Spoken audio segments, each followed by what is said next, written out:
bring back information related to that. That was in response to Dr. Jackson's call to create innovative pathways for our schools and for our students. And AVID is one of those pathways that we currently have that we know is successful for our students. In addition to that, the Chatham Education Foundation has asked for projects that they could help support fiscally. This is one that they are very interested in because of the research and the success of the program, so we've presented to their board as well. We don't know exactly what their funding match will look like, but they have expressed an interest in supporting this. You know that we have had AVID in our district for a really long time. Keep going, Joey. And for folks that don't know, AVID stands for AVID via individual determination, advancement via individual determination, sorry. And the mission is to close achievement gaps by preparing all students for college readiness and success in a global society. And a myth about AVID is that it's only for a small group of students. While there is an AVID cohort that stick together and do have an elective together, AVID really is for all students because the professional development, the instructional strategies are done school-wide. So AVID is not something that's just for a small group of 30 students. It really is something that benefits all students in our district. You can see our history of AVID here. I won't go through it all, but we started back in 2006. Mr. Postman's going to share a little bit with you about kind of the instructional strategies and the structures behind AVID, and then I'll close up with a little bit more about the expansion. The thing that really excites our principals are the instructional strategies for AVID, from binders to Cornell notes. And this is what really makes AVID successful. Wicker is what we call Wicker is writing, inquiry, collaboration, organization, and reading. And you'll see that in AVID classrooms and throughout the school when AVID is implemented.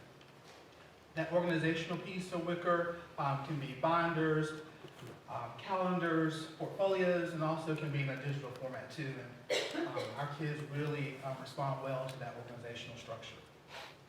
Another piece of AVID that's really important is the high-level questioning that our students will be engaged in through Cornell notes, but also the Costa level of questioning. And that's a really powerful piece that really grows our students academically. Also, I mentioned Wicker. At some schools, if you go, you'll see students tracking each time they write, each time they use inquiry. So here's an example of a Wicker tracker at a school here in Chatham County. Again, the instructional strategies are really the thing that's most powerful about AVID and how it really transformed the culture of a school. It's beautiful to see Socratic seminars taking place, philosophical chairs. I mentioned the high-level questioning. Also, study sessions. We have tutorials that are led by students. And students have an opportunity to teach other students, and just student collaboration. AVID promotes student leadership. Our AVID students are involved in clubs, they lead student organizations, they work on various service learning projects around the community. AVID promotes leadership. Another piece that's really important in thinking about AVID is academic rigor. Again, thinking about Wicker, critical reading strategies, all of those instructional things that really make AVID a vehicle to move students and also engage students in meaningful work. And thinking about accountability for AVID, our students each will sign an AVID contract.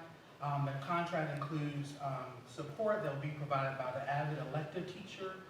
Students agree to all the AVID structures like the binder, meeting regularly with the teacher, just all the work. And then the students also complete all their courses needed to attend a four-year college. I was at a school today and they were going to NC State to do a college tour. So part of AVID is wanting to make sure our students are well aware of all the opportunities that lie beyond high school. And so they will visit college campuses, have college fairs. They will also research, even in the elementary level, research about various colleges. We have different programs throughout the year to expose our students from kindergarten to 12th grade about college and what's next after high school. AVID supports financial planning for kids if they choose the college path. There's AVID scholarship and newsletter opportunities, scholarship and grant opportunities, also financial aid information, where our AVID coordinators meet directly one-on-one with families and students to support scholarships and financial aid opportunities, helping them complete the FAFSA. If you've done that, you know how time-consuming that is, and also make sure they are aware of scholarships and grants. The next slide here is just some kind of bragging about AVID and just its impact. We have 14 graduating AVID senior classes. We have over 700 AVID graduates. More than 30% are first-generation high school graduates, and more than 80% are first-generation college students. So that's a piece of AVID that we are really proud of and that really has an impact in our community. 99% of our AVID students are accepted into four-year college or universities, 100% high school graduates, 100% accepted into post-secondary education, and 93% of our students surveyed say they know their teachers want them to attend college. And our slide here just talks about some of the highlights that our students have received. We've had students receive the Corona Covenant at UNC Chapel Hill, the Golden Doors Scholars at High Point University and Davidson College, Dale Scholars, Governor's School, all those really things that show the academic kind of excellence that AVID promotes. We've had students join the U.S. Army, U.S. Marines, just all the things that AVID promotes, and think about our students having opportunity and excellence. The nice thing and the most powerful thing about AVID is just the instructional supports that it has. We have a district support person, we have AVID certification process, and then we have site visits from AVID staff from all over North Carolina. They come and support our schools. Also, our teachers will have opportunities and our administrators to attend professional development sessions. There's AVID modules that our teachers will have access to, and also we have a monthly meeting with our coordinators each month to kind of see how things are going. We do walkthroughs and we talk about instruction. So there's lots of built-in AVID support. Lastly, the resources that AVID provides. There's a data bank of AVID weekly newsletters when our district pays for that subscription. There's an AVID library at each school, and also there's support at CMS for translation.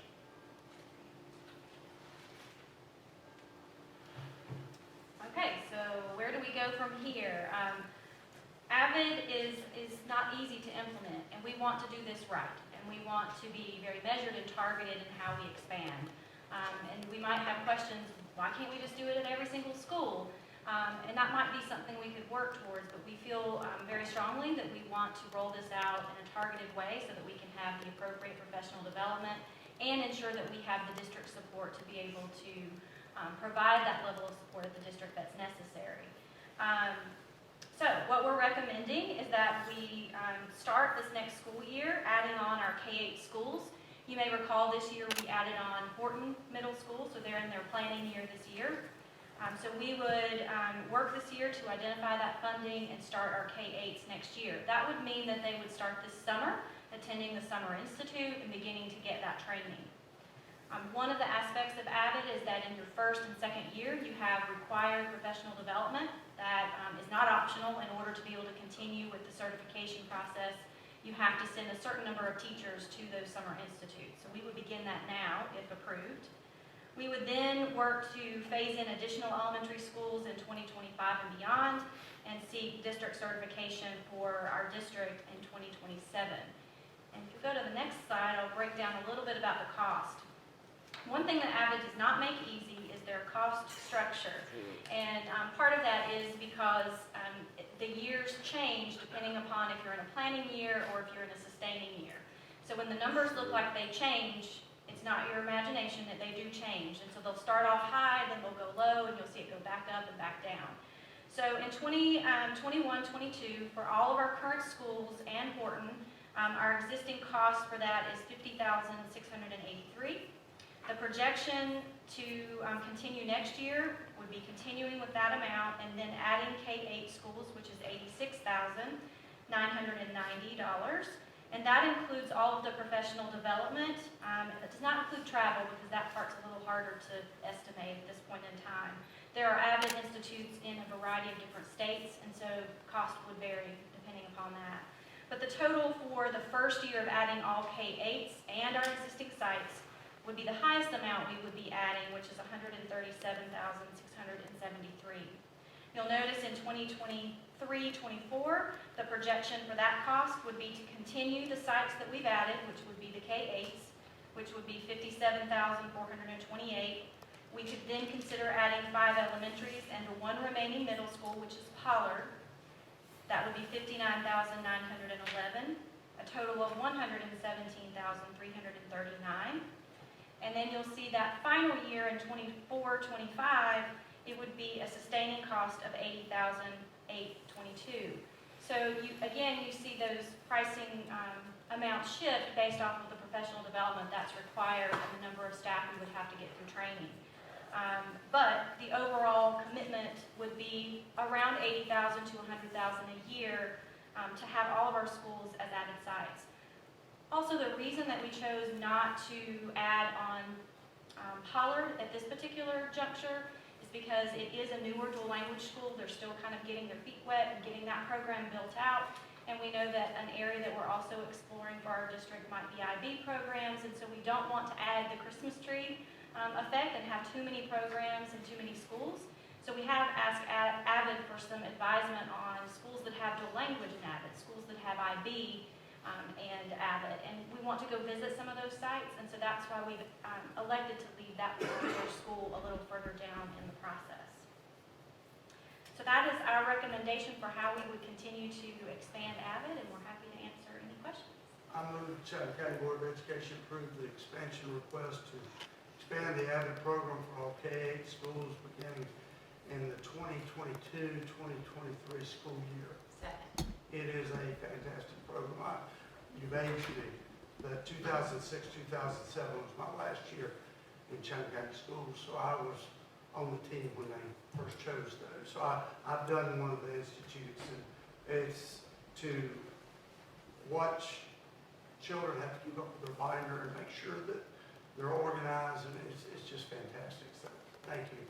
One thing I failed to mention, we have been partnering with UNC doctoral students to do a comprehensive study of our AVID program, and we just got the preliminary results back from that, and so we look forward to being able to share that. But just on the surface, what I've been amazed with is when we spoke with current students as well as alumni, and the students were able to share, I believe it was like 90% and higher in some areas, where they said that the AVID strategies were actually being utilized and they were able to implement it in their adult lives. And so it's really neat to see, not only do we see the results in test scores and just achievement in the schools, but then you see that our alumni are actually using those strategies beyond our walls.